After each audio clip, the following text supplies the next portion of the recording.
And now over in your Health Watch, Ohio is the first state in the nation to report an outbreak of pediatric pneumonia cases, similar to what's already sweeping China and parts of Europe. CBS's Meg Oliver has advice for some parents to keep their children from getting sick.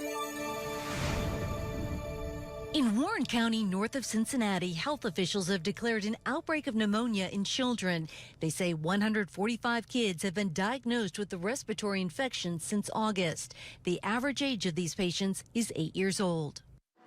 The declaration comes as China is in the midst of its own outbreak. The U.S. is trying to avoid scenes like this. Hospital wards filled to capacity, with doctors seeing a rise in several known respiratory illnesses. Today, the director of the CDC tried to ease fears, saying China is not dealing with a new virus like COVID. We do not believe this is a new or novel pathogen. We believe this is all existing. CBS News medical contributor Dr. Celine Gounder says while the outbreaks are similar, they're not connected. In both cases, we're seeing an increase in the usual viruses and bacteria that we see circulating in the community every year. To keep your child from getting a more serious lung infection like pneumonia, it is best to get kids shots against viruses like the flu, COVID, and RSV. While these viruses may not kill children and infants, they do leave these kids more vulnerable both to viral pneumonia as well as bacterial pneumonia.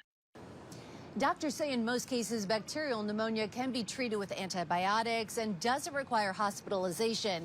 And while some communities are seeing an uptick in cases, remember, we are in the midst of cold and flu season. Meg Oliver, CBS News, New York.